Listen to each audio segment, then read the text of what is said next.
This is Richard back at you. Today we got a 2004 Chevy Tahoe 4-wheel drive.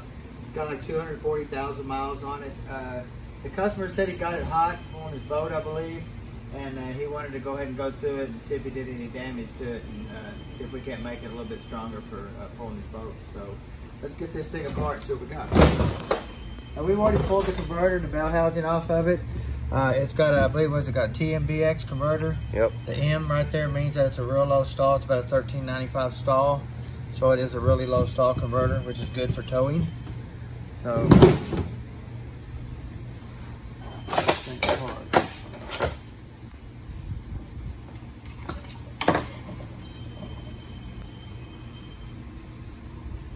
and we got your overdrive servo piston here and your intermediate servo piston here, or servo. Now this isn't a Corvette. It is a little bit smaller here.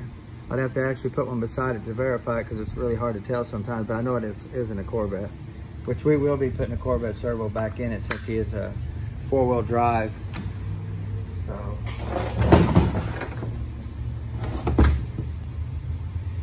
Anytime you just pull these out, you want to look at this lockup seal. A lot of people pull them out, put a converter in the tranny only because they think the converter's bad for lockup, but you want to make sure this seal is sticking out, that it's not down in the groove. So, if that seal's down in the groove, a new converter's going to fail.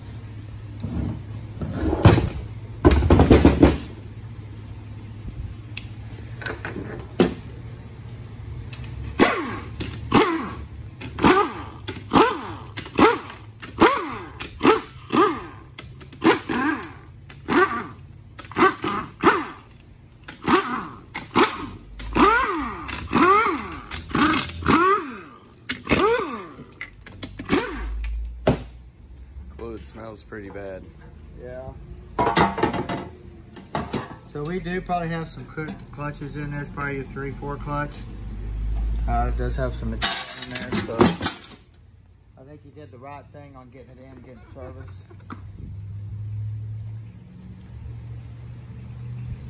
Filter's not plugged up. I mean, you can still see the material, but it's working on it. Anytime you get a gasket that's rubber, go find you a cork. Cork's 10 times better.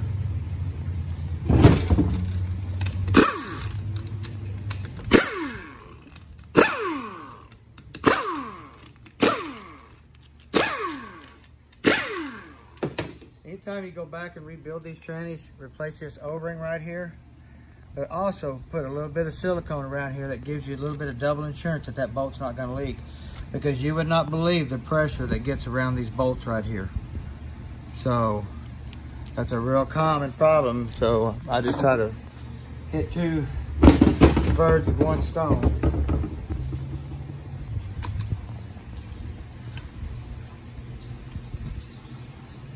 Now you got your Pwm Solenoid here.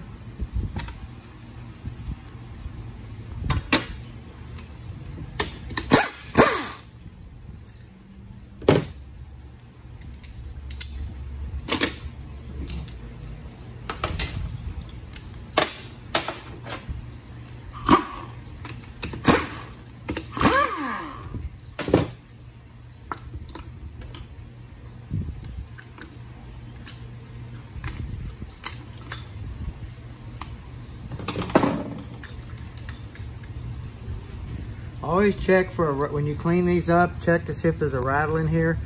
That's the only way you can tell if this thing is free. You can ohm it out and see if the electric part of it's good, but 90% of the time these are good. We do replace a lot of them still though, but you do have to check them.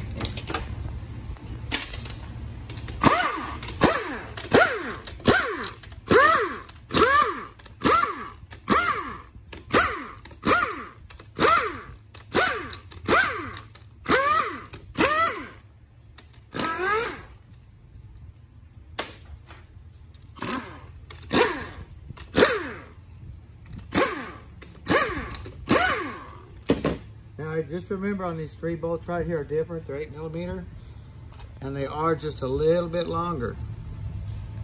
Don't put this 8mm up through here anywhere, because if you shove it down in there, it'll rub on a drum.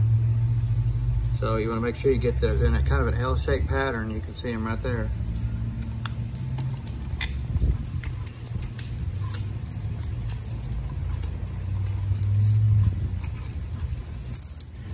A lot of 4L60Es will have this dipstick protector right here. It makes it easier to check the fluid on your stick. Keeps it from splashing over on it and stuff like that. Some of them have it, some of them don't.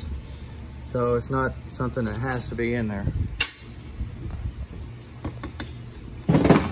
Your pillow switch. This is a later version. It's not an open board on the bottom. You can pretty much just clean this up, make sure your pillows look good. This is actually a little switch you can push on, it'll click. Can't hear it, but you can feel it. So,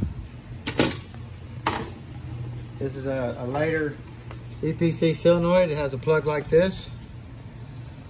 The earlier model just has a plug more flat like this. It's just a 2-wire, but it's a flat version instead of like that. So, your A and B shift solenoids.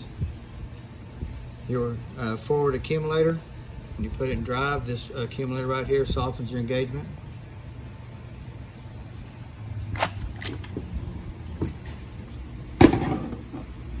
Now this valve here is your Pwm valve right here, or excuse me, it's right here. This is the valve that we block. I need to make a video on blocking this valve because it's easier to block than it is to do something crazy with it. So I just like to make it a totally on and off system. Show you all how to do that one day.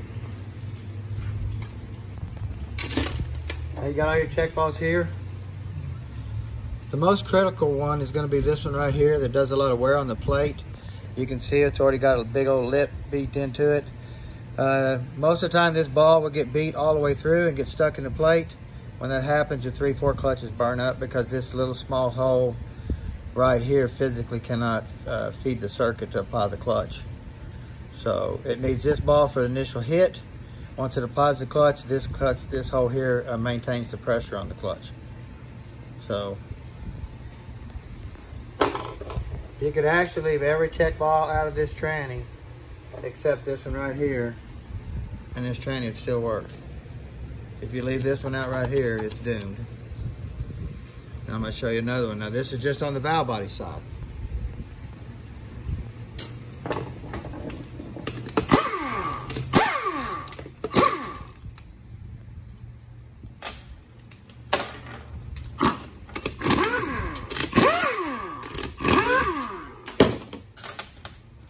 You got your 1-2 accumulator right here. You got a plastic piston right here. You want to always go back with an aluminum one. And I'll show you the reason why. What's better, why we use aluminum.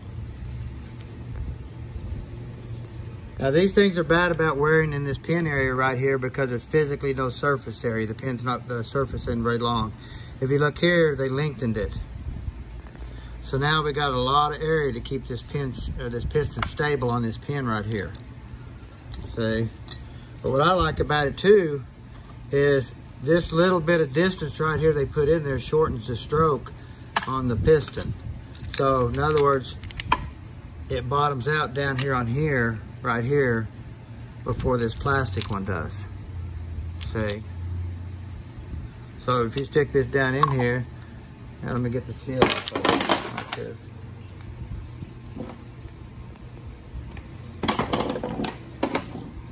Get that seal off, it falls all the way down in there like that. If you put this one, it'll stop a little farther up. Not much, it ain't much, but it is. But it does shorten the stroke on the band. So.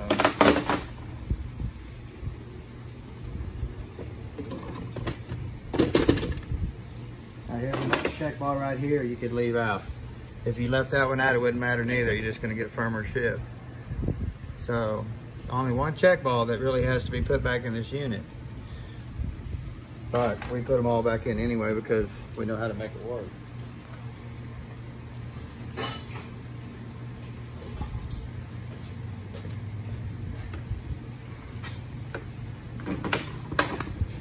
You always want to check for pin wear in these pistons right here, see how much rock they have. Because you can put a new seal on here, and if your pins wore out, you might as well just leave the seal off too. because it's gonna leak around that pin. Where you get a new piston, it's nice and snug. There's no wobble at all to it. So that way there's no leakage around there. So you need to really keep a tight circuit anytime you have a fluid applying a clutch or something. So.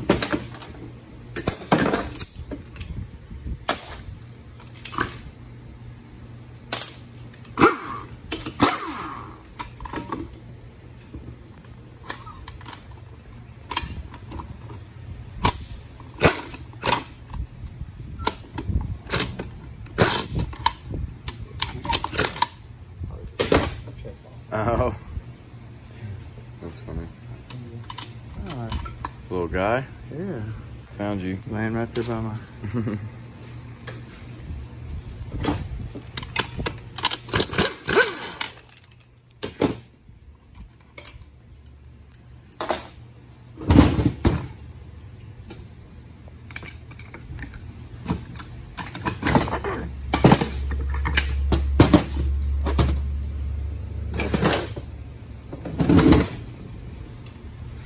Now we're gonna get in here. These bushings right here, being that they're a Babbitt bushing like this, we can pretty much tell that this unit's never been into. That's a GM bushing. Same way down here. So we will be going back with brass bushings.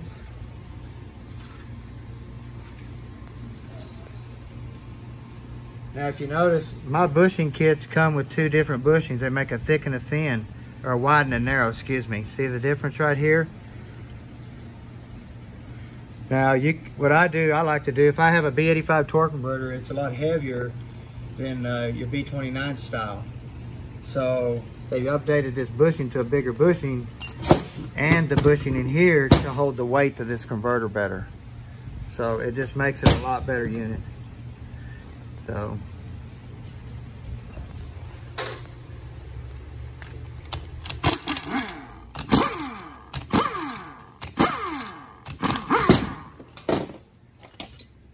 Thing's got a smell to it pretty good. I'm telling you, the more you keep opening it, Yeah, the worse it gets. We'll look through here. Looks really nice. It does.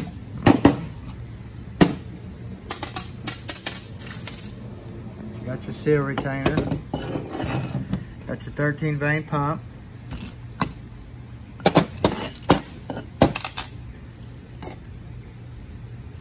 We replaced this whole kit right here. All this comes in one kit. Makes it a lot easier instead of buying these individually. But every time we get them, we put a new pump in every one. The pump's weak, the tranny's weak. So that's just how we see it. Now this is a dual spring. The later models did come out with a cone style spring. It's a single. Kind of looks like a LS1 valve spring. You know, it's coned on each end. So. I've never tried to swap them. I just put what goes back in there. Start seeing how it starts burning this right through here, getting through the coating. You really want to look at this pin right here for wear. It'll have a lot of wear sometimes. This one hasn't got any, but you can see a shadow right there. You can barely see it. This thing will get on here and get worn, and then next thing you know, it's running crooked. So you want to always check that pin. And don't forget the spring. That's down in this hole, real easy to lose. So.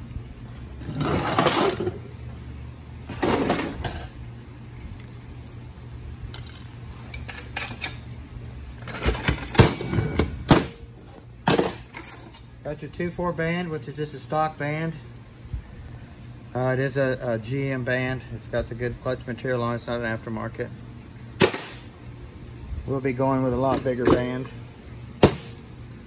Drum still looks really nice. We'll check it for levelness through here and we go to assemble it. Make sure the drum's good. All new bushings in here. This bushing's almost wore out. When you put the new one in, there'll be a big lip right here. This is almost totally smooth. I've seen it. I can start seeing it here. You can see the wear starting to happen on the stator from the bushings going bad. Okay, so this will need a new stator piece put in this body. Right. See, so. Now this is your reverse clutch, one stage of it. Two clutches come on in reverse on the 4L60 700s and stuff like that.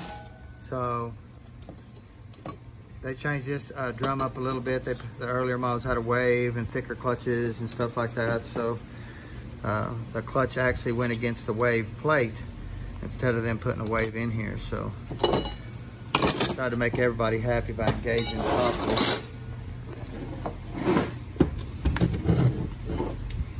These rings right here, I see a lot of questions on this stuff. If you put this back together and you cut this ring right here, if you just barely nick it, you're gonna lose third gear, okay? Same way with these here, you have your forward clutch and your engine brake clutch right here. If you nick any of these, you're gonna have these failures in those clutches. So we also had a gentleman ask me, he built his tranny and he don't have no reverse. Well, most likely, when he put the pump in, he cut one of these rings here. Because these rings are really hard to get it in if you don't have the tool. I mean, I've heard all kinds of wrapping them with tape and all kinds of stuff to get these things to go in, and it's really tough. Now, the early versions were scarf cut. You could just take and put them on there without a tool. They got away from that. I really don't know why, because they still really worked really well, and they went to the solid stuff. But you really almost need a tool to put that on. Did you just buy a new one? That one, or? What we have is this tool right here. Let me take that ring off. I got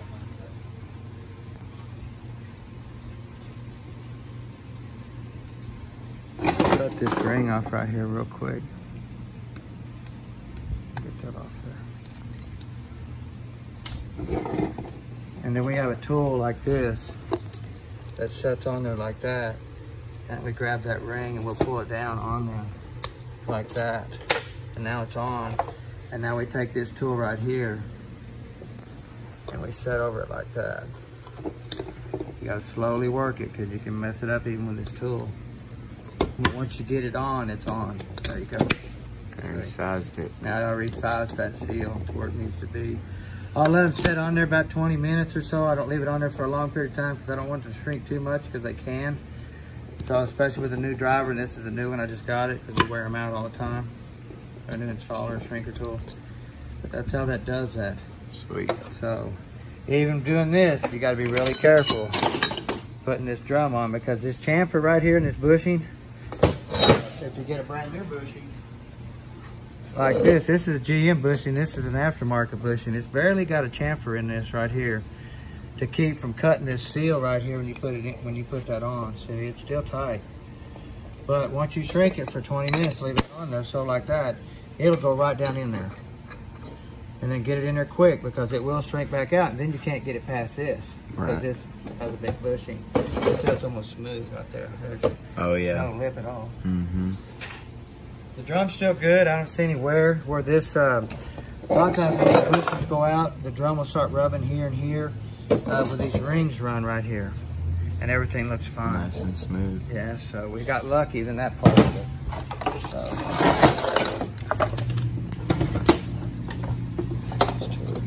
Yep. The forward's looking hot on the end. Yeah. No, here we go. Now, he said he got it hot, and he was right. The 3/4 clutch is just totally gone. So let's see what we got here.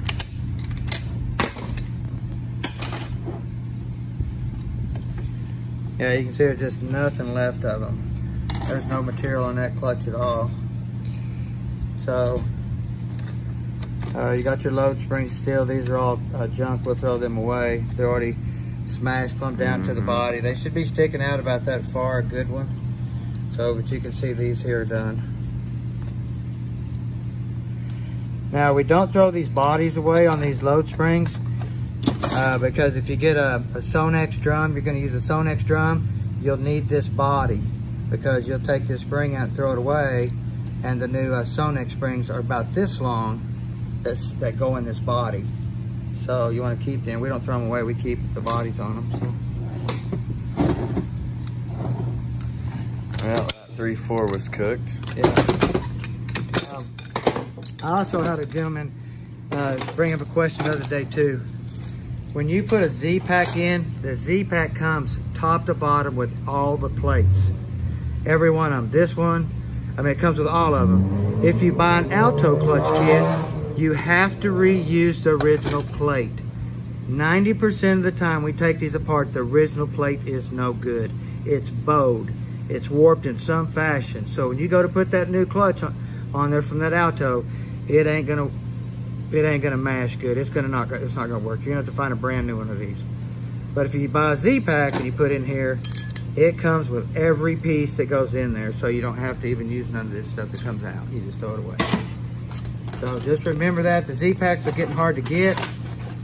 So if you have to get an Alto kit, that's what you're gonna run across.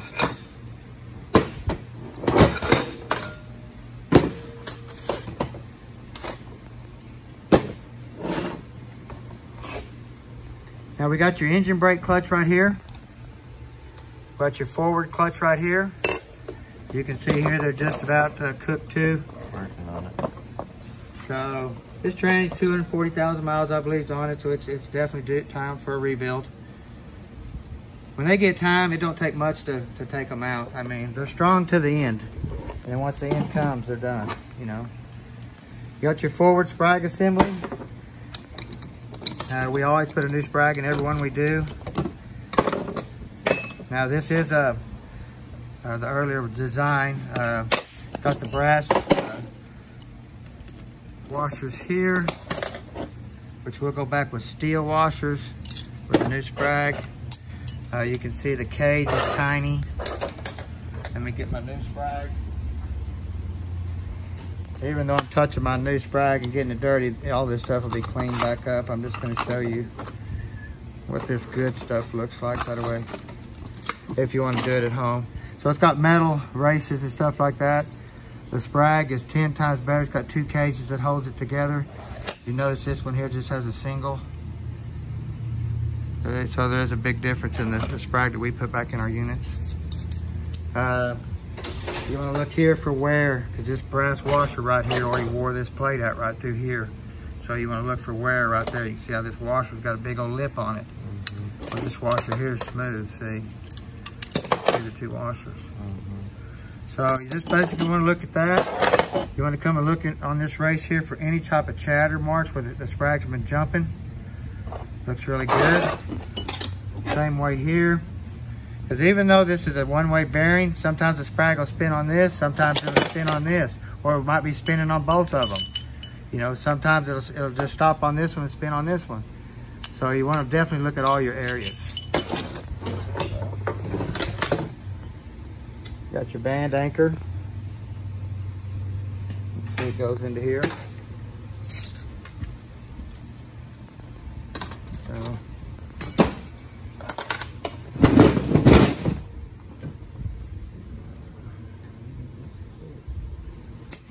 Oh, that was good. Got that on tape. Now the kits usually come with a snap ring, but I noticed since the virus deal's been going on, our kits have been lacking some of the little stuff that doesn't really need to be replaced. So that's one of them. Really? Yeah, we used to get a sucker or a piece of candy in our overhaul kits back in the day, and we don't even get that anymore. They stopped that. And so they used to be generous, and now they're not. You want to check all your gears, all your washers for any type of wobble, clean it up good. Make sure this surface area here is good, because this is where this bushing runs, right here, on here. You want to check here. It does have a roller bearing hub already, but people think, wait, I got a roller bearing hub, I can reuse it. Well, if you get in here, let me get this dude apart. These roller bearing hubs wear really bad right in here. It might not wear here, but you better look in here. Can you see here? It's almost stripped. Oh, yeah, I'm getting there. Yep. Can you see that? Mm-hmm. That's where you better look too, because these strip out. Even though it looks good here for the sun gear.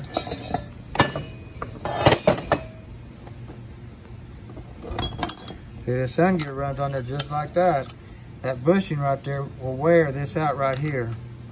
But it looks really good. We'd go, oh, hell, we'll use this. But when you take it out and look at this, you're going, oh my gosh, this thing's almost stripped. So now you have to replace this no matter what. You won't run into this ever being bad unless you have a planetary go bad or something like that and mess the hub, the ring gear up, I mean. But the shell you always want to replace. It's just a soft factory shell. We'll go back with a hard and lightweight one where the end of it's just been hardened and stuff. So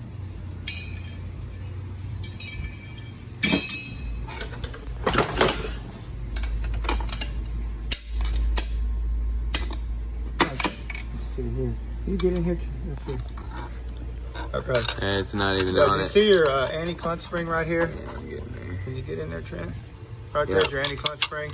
If you take and put that snap ring over that, like that, when you put it in reverse, it'll blow that snap ring out. So you have to put the gap of these snap rings in there, or put that in between the two. If I put it in over it, it'll pop it out. So you definitely want to make sure you...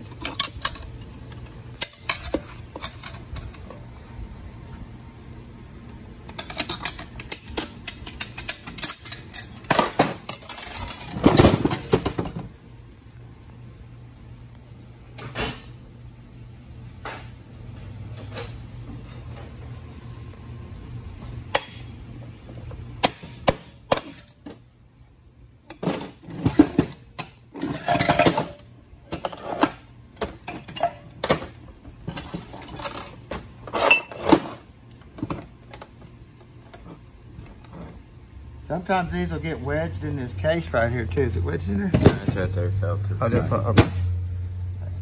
okay. Okay, that's it. But there it is right there. And just another easy thing to lose if you don't see it fall out. And then you're gonna go in here and look at your sprig assembly in the back. And make sure it's good. It's got the wide sprig in it. Oh, the rotors look good. You want to check it out because these will wear here too where they lock in. So you want to...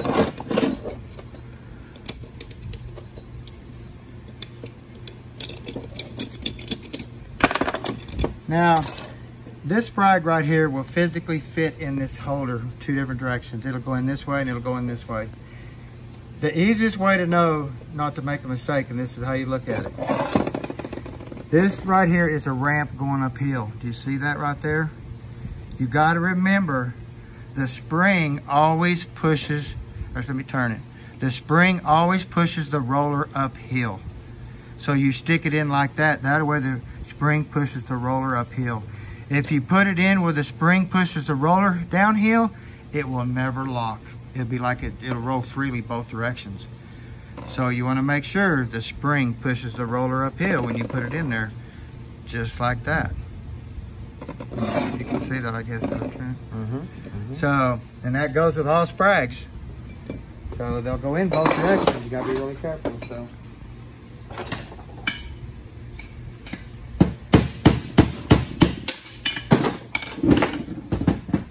That's your case bushing. And then you got this little jewel right here. What we take to get this snap ring out down here in the case. So it's a little difficult. Just have to, let me set it down in there first.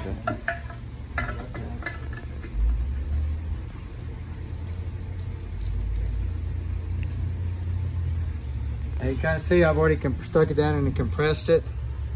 And now I'll go down in there with my plier, take that snap ring out, and I'll pull all this out. If I get it out one way, it'd be nice.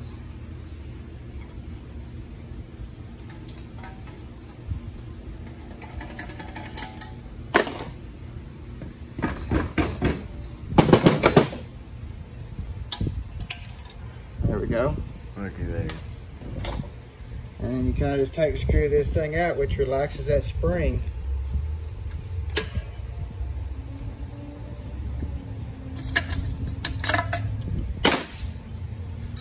You take that out. And we're going to take this over.